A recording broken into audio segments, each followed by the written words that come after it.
do it. All right, we've got our newest consultant, Becky Blatz, on the call here. So, uh, a big congratulations is in order, first and foremost. I mean, wasn't Yeah. that long ago, a couple weeks ago, you were promoted to consultant in Houston. So just a couple quick things to start us off with. I mean, A, how do you feel? And then B, kind of give us your journey leading up to your promotion in Houston. Yeah, of course. Thanks for having me today too. Um, I don't feel any different. It's like a birthday, that when asked that question, it's like I feel about the same. But I think the coolest part was the call from Vera, because I knew that was part of the journey, like thinking of that call, like how I would feel when I had it. And ironically, I was running an org call at that time when she called. I'm like, hopefully this is good news. Otherwise, this is going to be really awkward. And obviously it was good news. We knew we hit numbers and everything. But I had set that goal that I wanted to be promoted at Keys and was talking to Andy Bruinger about it and everybody else. So just sharing that message. So, obviously it takes the action to be put in place in order to get to those results. So there was a lot leading up to it as far as the promotion. I had said this on stage too. There were two other times that I wasn't a push. I had eight managers in my organization, and for various reasons, and I'm not like upset by it. I think it was just like coaching opportunity, maybe wasn't ready, like that assistant manager who's like, I'm ready, just put me in, coach. And there were some things to still learn as far as skills and promoting the right people, I think too. So I'm definitely like grateful that it happened, and knew it would just be a matter of time to get here. So as far as leading up to it, I always knew that in the back of my head. I wanted it to happen sooner, but it didn't. But it doesn't mean and nobody cares about that story either, how long it takes you. It's just that you get there and continue to push. So I'm excited now for the next move, which is senior national consultant, moving up in the company. More importantly to me is like helping my guys on stage and getting them to a consultant role, because then I'll really feel accomplished for what I said I would do. Mm-hmm. Awesome. And is your background similar to Brandy's, like dairy farm, except Wisconsin instead of Georgia? Yeah, I don't have the great accent like her for sure. But yeah, dairy farm background, big family. I think she's got three other siblings. I have four.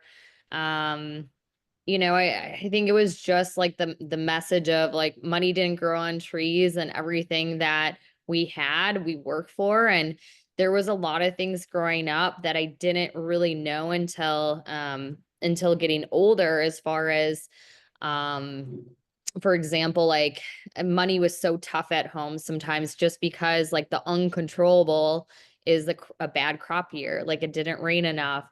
So they didn't make money. And my parents never talked about that. They never talked about finance and if it was good or bad. So it was just like, maybe we didn't have like the expensive meals or go out to eat all the time. So to me now I look at that as I'm grateful that things weren't handed to me. And so I always knew like if I wanted something, I had to go and get it. But similar background, I would say for sure the dairy farm. My parents are fourth generation farmers, so they now are considered retired or as retired as my dad can get for being a farmer because he tries to be there every day still. But yeah, it was a great experience growing up. And you're not going to take over the family farm then as a little side hustle? Heck no. I like my controllables now where, I'm in retail, it's 70 degrees and sunny every single day. So we work rain or shine. But I mean, I've done retail or residential, B2B, Mhm. same thing. I mean, you hustle to get your reward. And I'm assuming as a kid growing up in that environment, like, we've got a couple dogs. My wife she sent me an article years ago on why we should get a horse.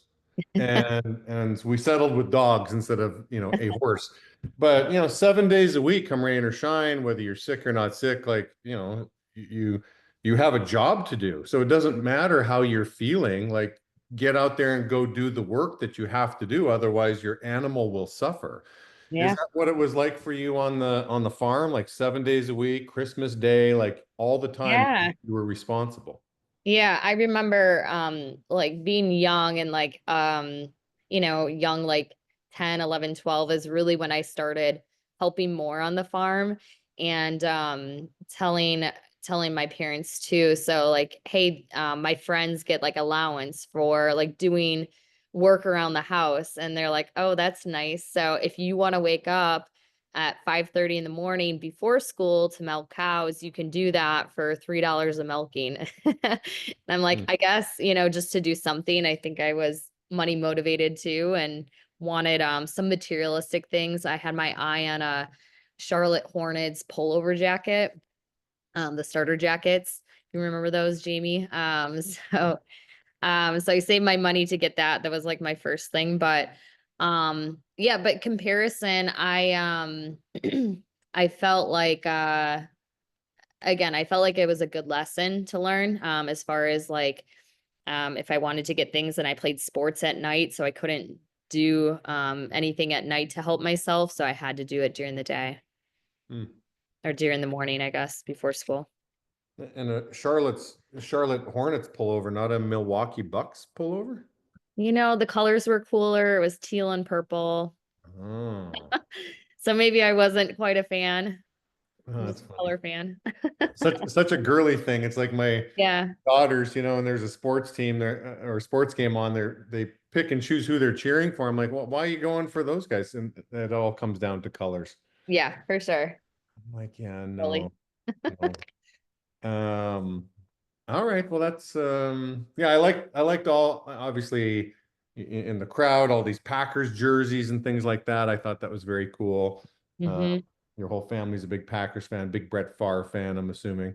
Yeah, Favre, the legacy. I mean, maybe not how he ended, with the Packers, but Yeah, definitely during the season, Rodgers, the legacy there. So we've been really lucky, I think, to have some amazing, talented quarterbacks to lead. We'll oh see what sure. the future holds.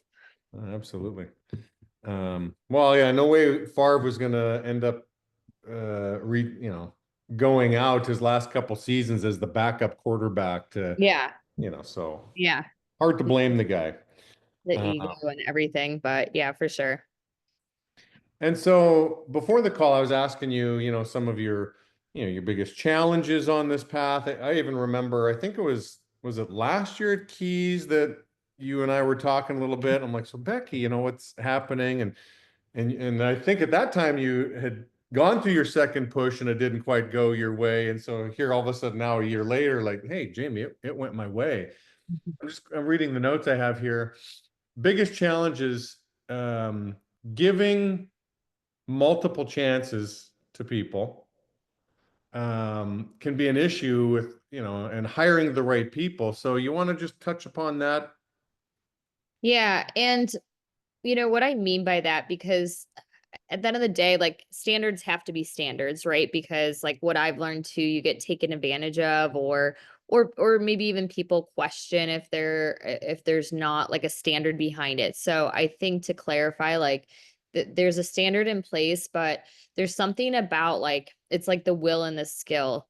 So if it's something where, it's just do we do everything in our power to transfer the knowledge and teach the skills?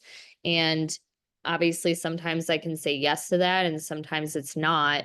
But the will is like the biggest thing. So I can't lead a horse to water. I can't make it drink.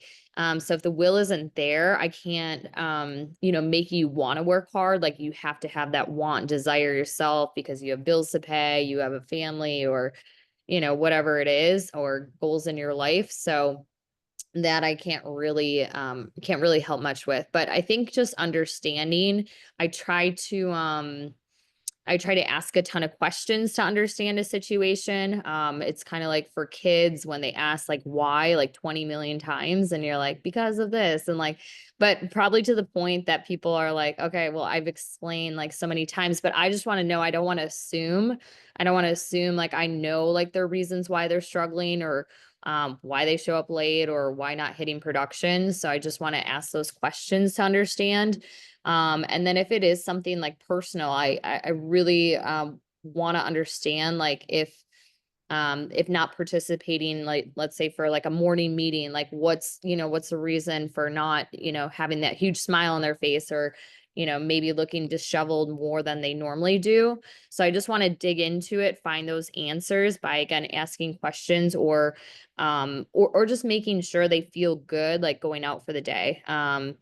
So I think it's been challenges because sometimes it hurts too, where it's the hiring process and hiring on people where I'm like, oh, I want to give them a shot, where again, we're not here to build a hospital, right? So we're not here to just simply like take care of people. We want independent, self-motivated individuals. Um, so and we obviously ask those questions in the interview to find those people. But I think too, like giving those shots sometimes to the people that you can coach, and again, maybe it is just like a skill thing and they've never been presented with this type of opportunity before, and just give those individuals a shot to see what they can do with it, but also like obviously holding the same standards and the reasons why, and explaining the whys behind like what we do to see if it makes sense for them too moving forward. Interesting. Years ago, Gary pointed out, he found a blind spot in me. I was very much involved with doing charitable work with the Boys and Girls Club and stuff like that. And he says, Jamie, you really lean into the underdog. Like you really want to see, and he goes, that's such a special thing about you, and something I really admire about you is that you really want to take these kids that have really a lot of these kids had it tough, either single parent families or, poverty environments, and you really want to help them grow. He says, but if you're running your business where you're only recruiting the Rudies, Mhm. you're not going to run a championship team. Like every now and then you can have a Rudy in your business, but you have to build a team of studs. And then the outlier is Rudy. You can't run an office of Rudy. So do you think that Yeah. was kind of something that was going on with you? Totally. Yeah. No, I can 100% like agree and relate to that. So, it's like a blessing and a curse, because again, it's like, for a business, like part of the profitability is obviously headcount, but I think more and more now, as we get, smarter in the business and a lot of us are growing, and, commission has been higher than ever. I think it's also like you have to make sure it's profitable, it makes sense for people too, right? So how I look at it too, the individuals that are getting promoted, and I always want for managers at all time in my office to walk, talk, act like me. So if not, I'm like recruiting my face off to find those people so then I can sleep better at night and not be stressed about coming into the office the next day. Um, but obviously for some of those individuals will help, get to the head count, get to the goals, as long as they're not, liability, anything, they're still like an asset in those ways and help individuals hit goals. But I think for a while, Jamie, I can agree that I was, running again, maybe more of a hospital too. And, really just now being more of a talent scout more than ever. It is interesting. I never would have thought that being a big-hearted person, that there was a downside to that. But Yeah. again, if you're really leaning in, like somebody's got to give this guy a shot. And if you're just Hmm. surrounded by that, like, yeah, that might explain why you're not having people graduate to a Hmm. leadership position kind of thing. Hmm. Um, and so I'm curious too, because I'll go back to some of the challenges, but one of the strengths you said was, just being really emotionally aware. I've been telling my girls that, hey, listen, you've got these gifts that you're very much in tune with your emotions, and that can be a huge advantage, that you're sensitive to how people feel.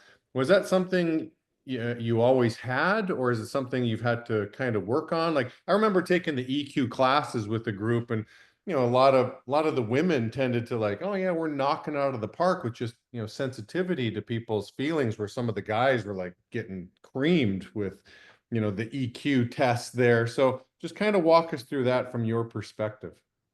Yeah, and I mean, I think it was something that was there, but maybe I didn't know how to coach through it, right? So it's like even beginning in this business, there was a lot of finding that middle ground even to coach people where it's like you can't be somebody's like cheerleader all the time, but you also can't be the drill sergeant. So you got to find that middle ground. So it took a little bit of time to develop that.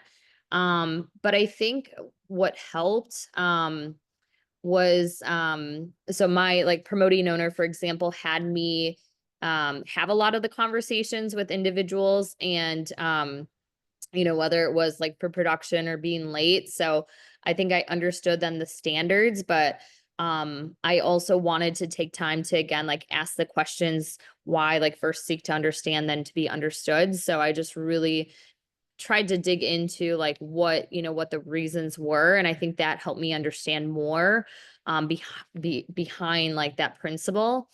And now I feel like again, if I'm noticing like somebody's off as far as like their day or what they normally are, you know, obviously for some people are high energy all the time. So if that's like a or easy indicator, I guess, as far as if they're not themselves. And then some people naturally are more indifferent. But that to me is like the time to like pull them to the side, just even a quick, like, you know, the 1 minute manager of like praise, reprimand, like figure out what's going on and set some goals for the day, but also have them like talk it out if they need to. So that way it's not like a wasted day, wasted time for them either. So just like simple, I think simple like 101 like management tactics behind like making sure the emotionally they're checked in and mentally ready for the day. Hmm. And would you think that that is a just a natural strength of women, or no? Oh, I don't know, Jamie. I don't know. I think guys could have that strength too. I don't know. I don't I, know if I, that's a, you know, maybe nature nurture question of like I don't know if women were born that way to like understand that or if it is a characteristic of them or not. I think there was definitely something that um I had that naturally when I first started, but I learned a lot more and learning more about business helped me understand it too. Hmm. Yeah, I just know when my middle child, okay, girl, Annie, she was 4 years old. I just remember this. This was just sort of an aha moment for me, and I didn't know if it was an Annie thing or just like, hey, females in general. But you know, we had a dog that died, and so you know, you know, it was a very tough experience for all of us. But then she asked me about, hey, Dad, how old were you when your first dog died? And I said, well, I too was 4 years old. She goes, well, tell me what happened.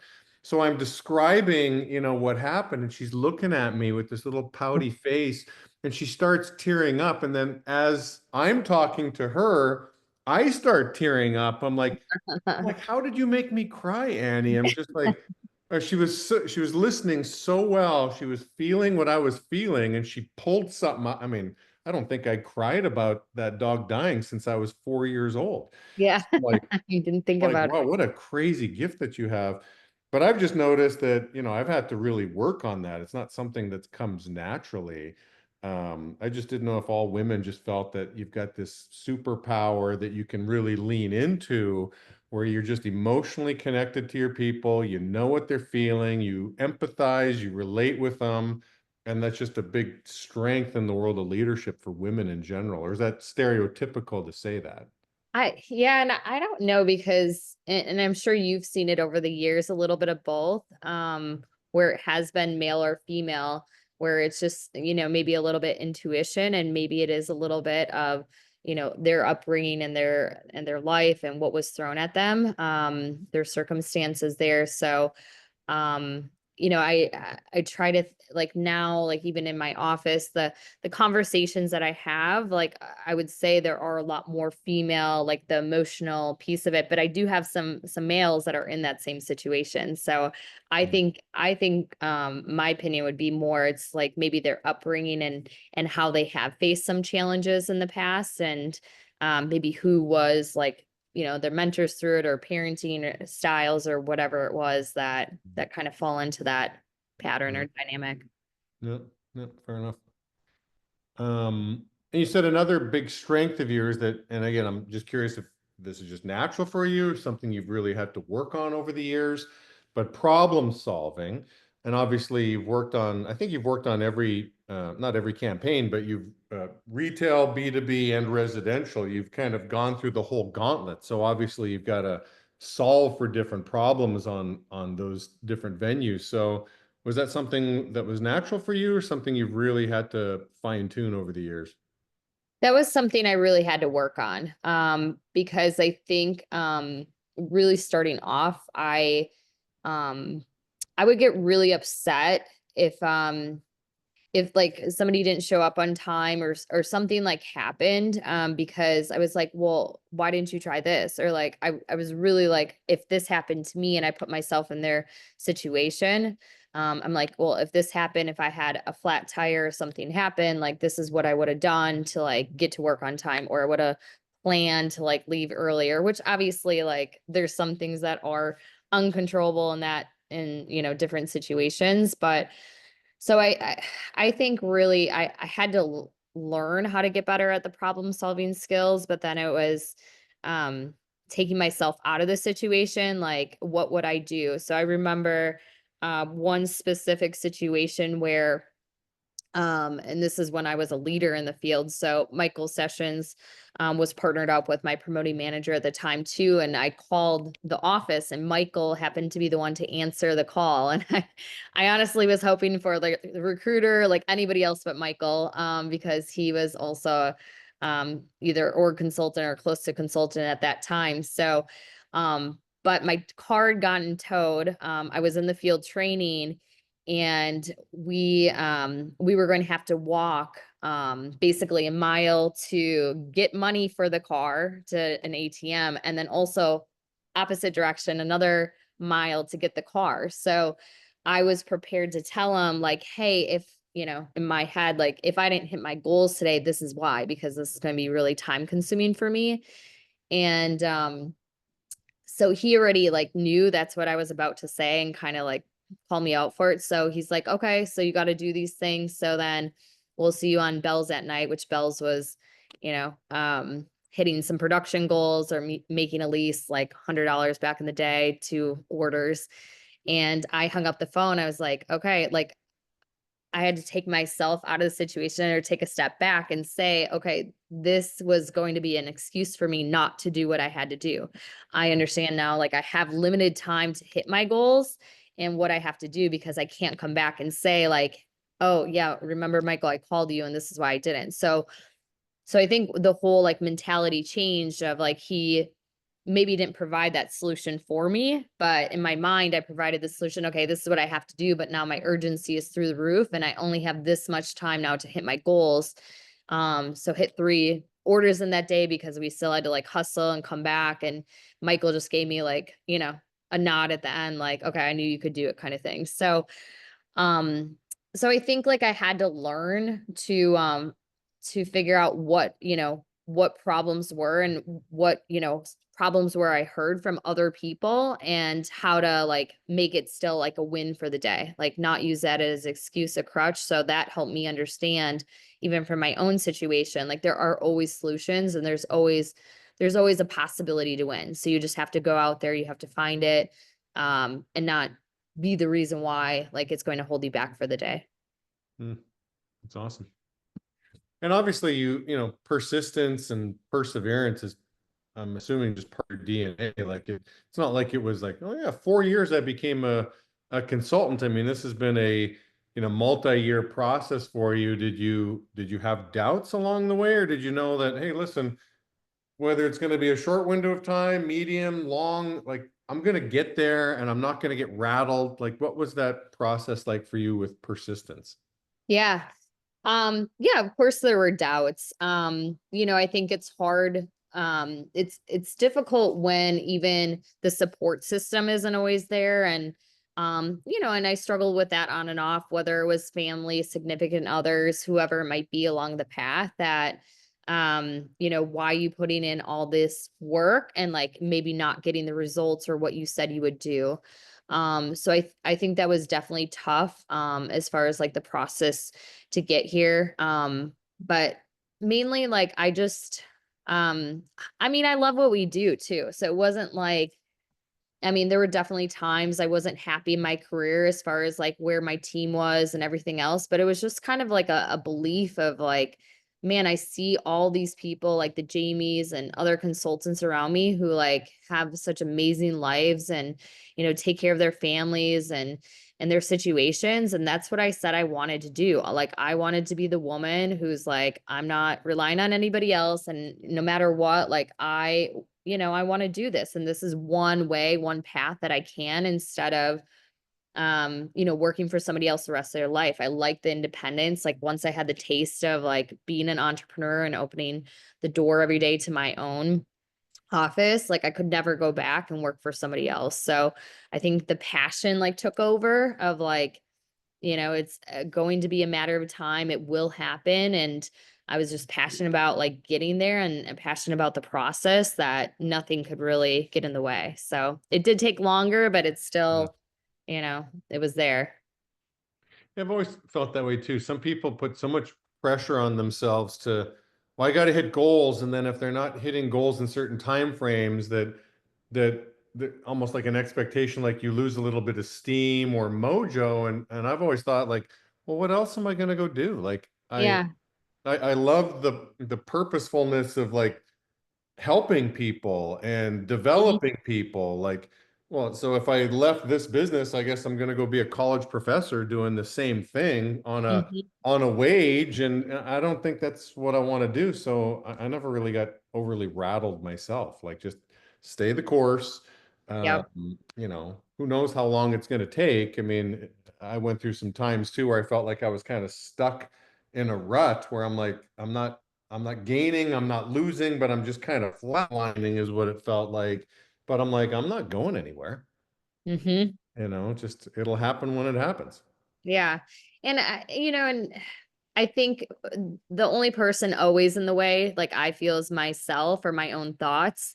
So nobody else is like questioning that. As sometimes like at least I thought sometimes like, oh man, like are people like judging me for this or nobody cares. Nobody looks at anyone different. I don't think anyways for the path that's their own journey and what they're bound to do. But yeah, I just the grass to me is not greener on the other side. There's actually two individuals who are coming back into our industry now that tried the other side, and they're like, man, like it was just like a tough time for me, or I grew up, I needed some maturity. Like I really want to get back into this, and I think that would have been me if I ever decided to do that. Like this was meant to be for me, and I would have found my way back somehow. Yeah. Yeah, that's great. Yeah, I hear a lot of that noise too. People that, they'll look for the greener pastures somewhere else, and then I'll hear comments like, "Jamie, you don't know how lucky you have," and I'm like, "What are you talking about?" Well, you get to work with the people that you want to work with, and I'm like, "Well, what else is there?" Well, Yeah. I worked in corporate America, and HR made all the decisions. I couldn't make the decisions, and I was, managing and leading people that I didn't like, and they didn't like me, and I'm like, boy, that's a different skill set to have to try to motivate and manage people that don't like you. Yeah. Like that's Yeah, really, we just don't really work with those people. So right, right. Well, hey, we appreciate you, Becky. I think you're a really great role model. I love your upbringing. I mean, I could see how proud your parents were as well too. Like your family was just, they were just, you know, they were just glowing the whole time, very proud of you. And you kept your composure. I thought you'd be balling up there the whole. Oh, I couldn't, well, the nice thing was the lights were so bright, so I couldn't Right. really see them. Like I knew where they were, of course, but I think because I couldn't see their reaction, because even Mm. um I think it was Michelle Banfield. She's like, your dad was crying right away. I'm like, I know he's such a sap. And but I didn't like see that. Like I didn't, so that helps. Yeah. But Yeah. otherwise, if I would have seen them be emotional, because even like Mason was crying, and he said after he didn't know why, but he's like, there was just really nice things about me. Yeah. Yeah. No, he was cool. He wanted to make sure he was high-fiving everybody walking up to the stage too. I like that. Yeah, that's what and Gary said too. He's like, "Hey, Mason will be a consultant, so you need to get this kid into the field as soon as he's That's able to work." So, that's great. yeah, he loved it. Well, thank you for sharing your journey. And again, thanks for your example. And we hope to get you back on a call here soon. Yeah, of course. Thanks, guys. Okay. Thanks, Becky. Yep. You guys.